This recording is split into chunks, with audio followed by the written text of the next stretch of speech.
Hey, what's up, guys? Today I want to tell you a tale of two auditions, and hopefully in doing that can give you some tips for auditioning on your own. So I ended up with two auditions on the same week for two very, very different projects. The first audition was a position playing at a local theme park. It would be for the entire summer, doing several shows a day. And the second audition was for a church worship leader position, and but it lines up pretty well with any rock band position that I've ever auditioned for. I want to share just a couple of things that I learned from this experience, and hopefully you can learn something too. All right, so tip number one is to make sure that you're as prepared as possible. In fact, go the extra mile. Be over-prepared. This is really, really important because you never know what they're going to throw at you. For example, in the first audition for the theme park, I brought in way more material than they needed. And doing this made me feel really comfortable because I knew that if they asked me, I had 2 or 3 songs on backup. I could play more. That's tip number one. Prepare and then over-prepare.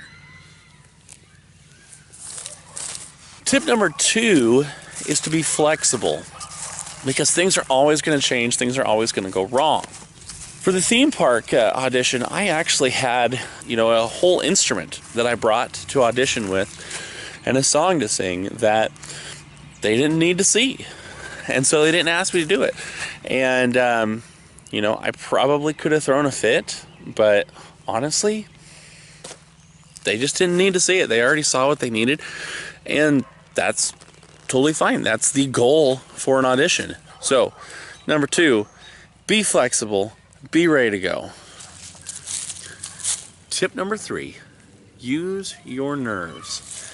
Now, for the church gig, this was the easiest kind of audition. And maybe you've done this before if you've auditioned for a rock band. Basically, it's just showing up, meeting people, doing the audition, and hopefully doing really, really well. Maybe it's a little bit nerve-wracking to meet some new people, but for the most part, it's pretty low pressure. The theme park audition, on the other hand, was a completely different ball game. I'm sure you've seen this before, but it's the kind where there's judges sitting at a table, and the person auditioning has to come out and stand, very American Idol, and you have to perform in front of all these judges.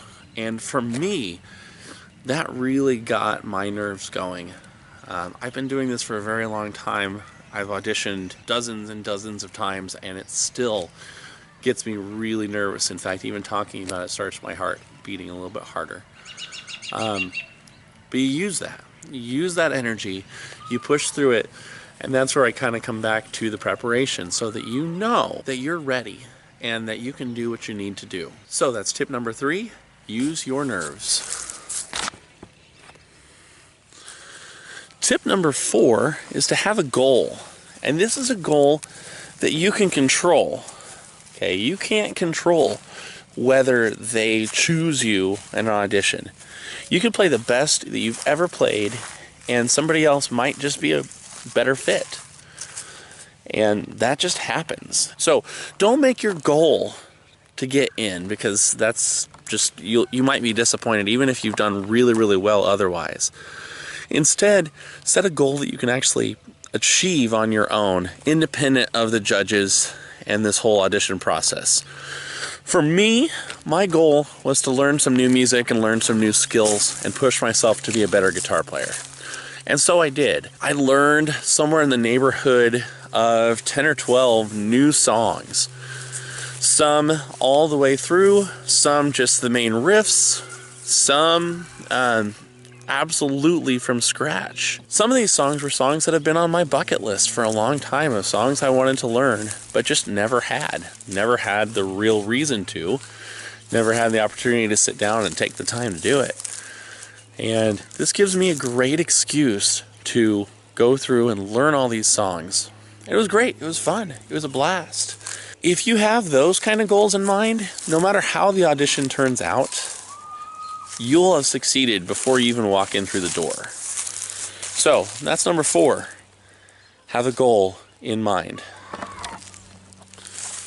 Tip number 5. Have fun. Now, if you had told me to have fun on the day that I was waiting for my number to be called to go in front of the panel of judges, I don't think I would have been able to do that. I was too nervous, and I understand. I get it. But just remember, you're auditioning because you enjoy doing music. You're auditioning because it's fun, because it's a enjoyable pastime for you. So don't make it something stressful. Don't forget what you're doing it for, what it's all about. You'll do a whole lot better in the audition if you just remember to have fun. And I think that's the biggest thing that I take away from both of my auditions. I enjoyed meeting new people. I always enjoy performing, and so it was a great opportunity to do that on my own terms for the theme park audition. And I love playing with new people, and so I always love doing that. And so that made the church audition really, really fun. And so for me, this whole audition experience has been a positive one, regardless of how things turn out. And I hope it can be for you too. So that's tip number 5. Have fun. Now, I hope those tips have been helpful for you. And really, if auditions stress you out, just remember that you miss 100% of the auditions that you don't try for. So it can't be any worse than that. So, how about you? Have you done auditions? What were yours like? Do you have any funny stories? Any success stories, hopefully, to share? Leave those down in the comments down below, and I'd love to read about them. And also, if you've enjoyed what you've heard in this video, consider subscribing and click that notification bell so that you'll know when I'm posting a new video. And just remember, regardless of anybody else doing anything else, sing your song, because you're the only one who can. See you next time.